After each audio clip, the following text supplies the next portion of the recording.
What's up, everybody, and welcome back to the channel. Today, as promised, I'm building the long-awaited and much requested folding camp table made from reclaimed pallets. This is the final chapter in the three-part series on outdoor collapsible furniture. They're perfect for camping, tailgating, or just relaxing in the backyard. A huge thanks to all of you for your comments and your requests for this video. They really mean a lot to me. I greatly appreciate it. So grab a pencil and some paper and your favorite tape measure, and let's get into the build.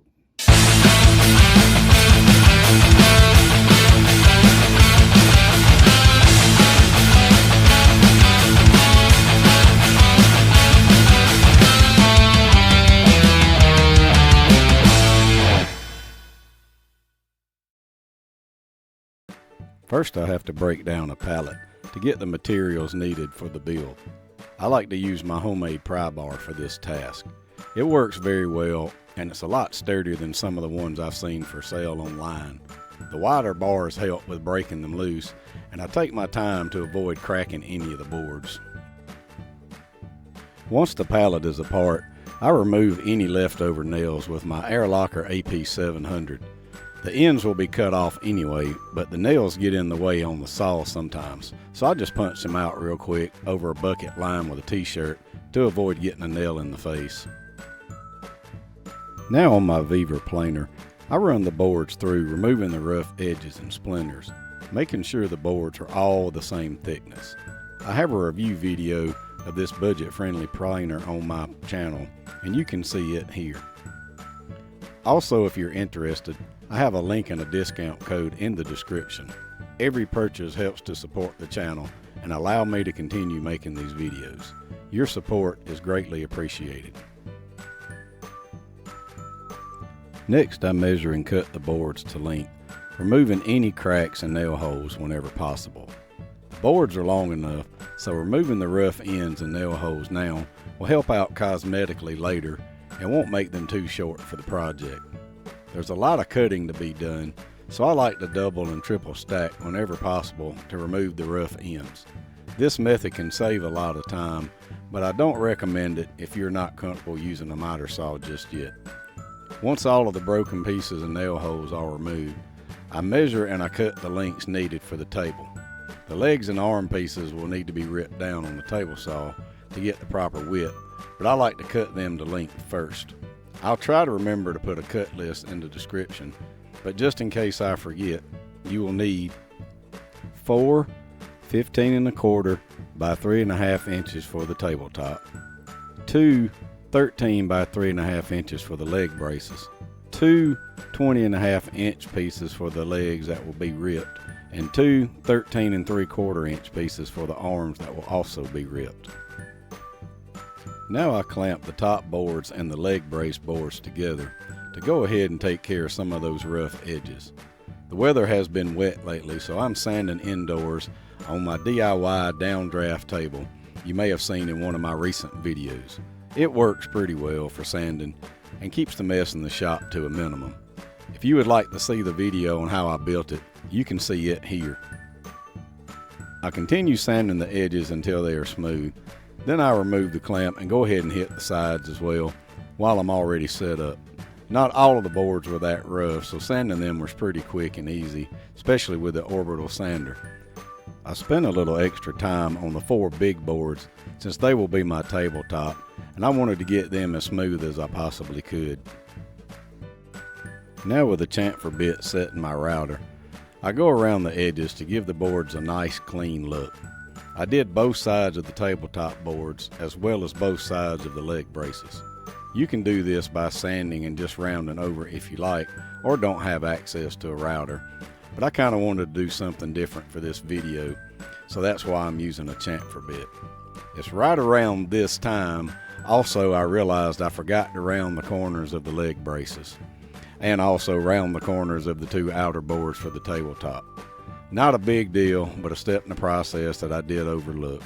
I'm glad I caught it now instead of later.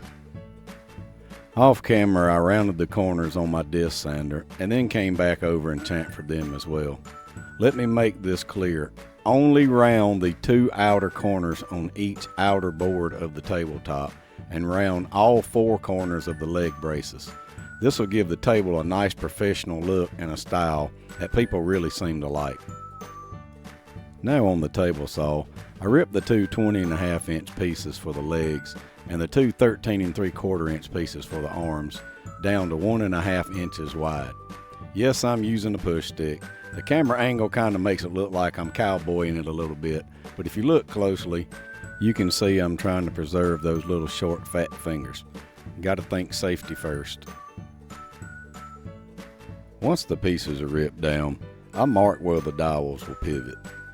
Measure from one end of each arm 3/4 inches and make a mark in the center of the piece. Since the piece is 1.5 inches wide, center will also be 3/4 of an inch.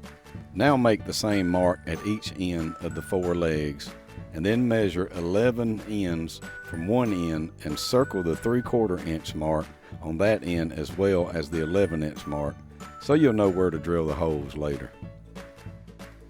Once the holes are marked, using a compass or another round object, draw out a rounded edge, or if you feel confident in your ability, you can just eyeball them on the disc sander.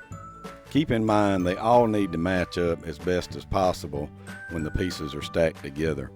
The legs will need to be rounded at both ends, but the arms only need to be rounded on the end where the hole will be drilled.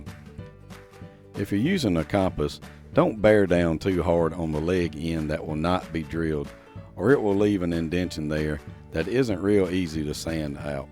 Precision matters here, so take your time. As a reminder, make sure to mark both ends of the legs and only mark the drilled end of the arms.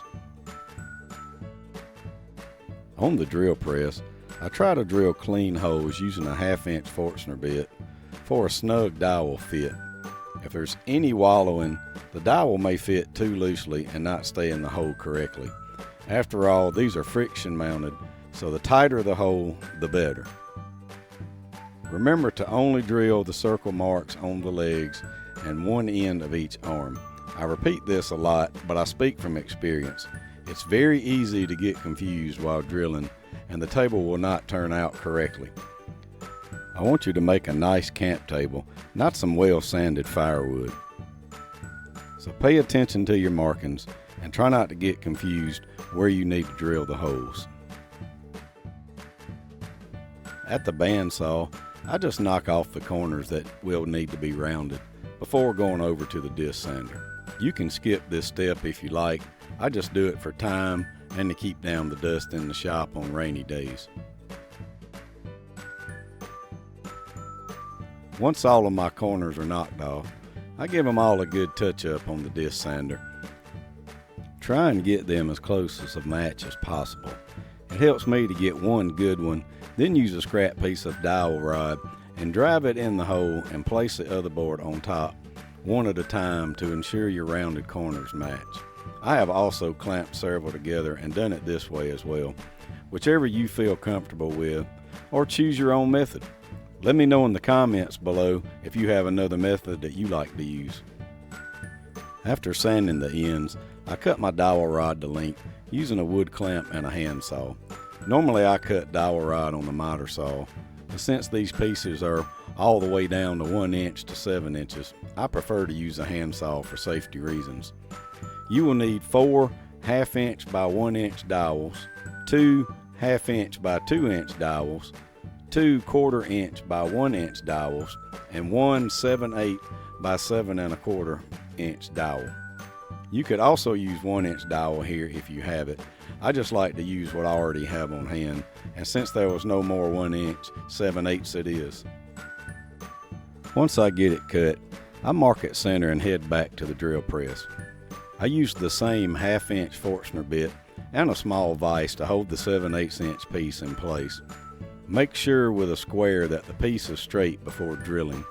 I set my depth stop to 1 inch since the 2 inch dowel will be mounted here.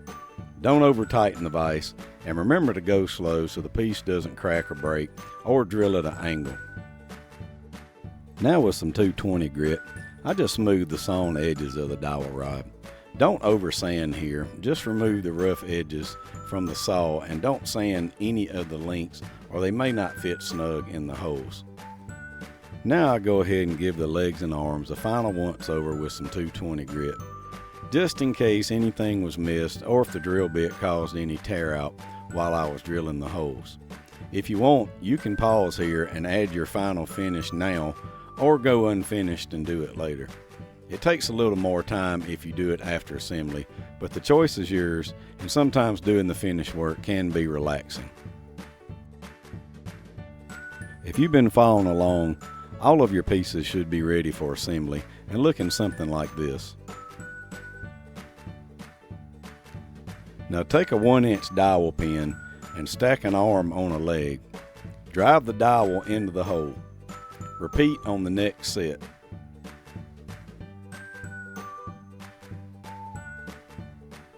Now take the 2-inch dowel pin and drive them in on the next 2 sets, leaving 1 inch exposed.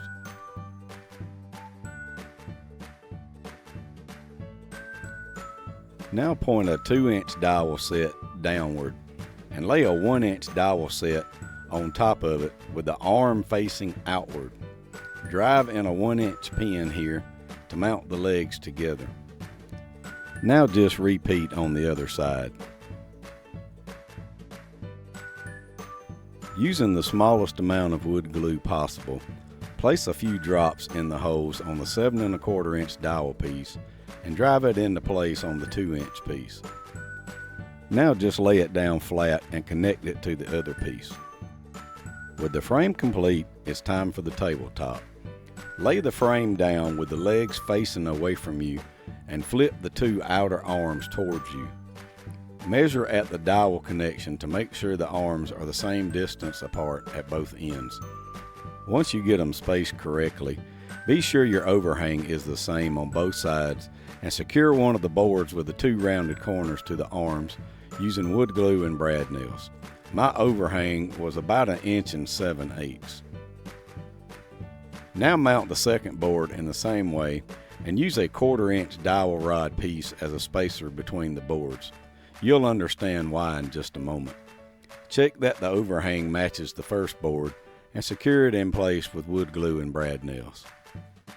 When you're finished with this side, just fold it closed and then turn it around. Flip the inner arms out so they're pointing towards you.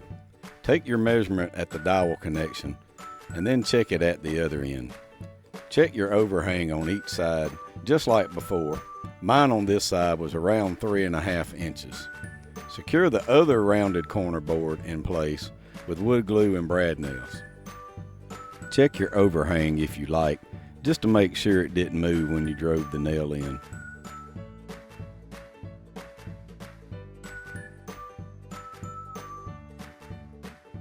Now using the same method as before, take a 1/4 inch dowel rod for the spacing and just secure the final board in place.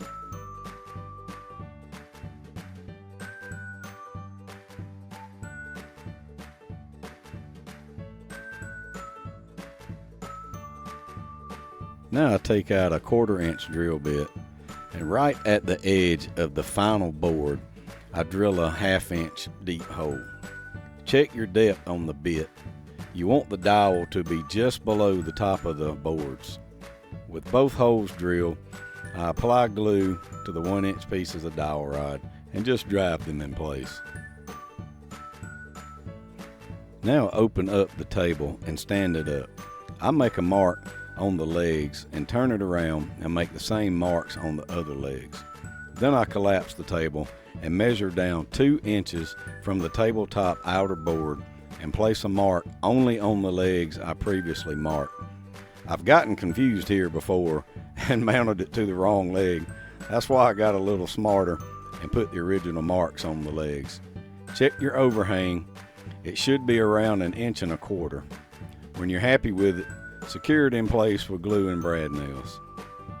Remember to only put nails in the legs that you marked. Now flip it over and repeat. Make sure you mount this side to the previously marked legs as well.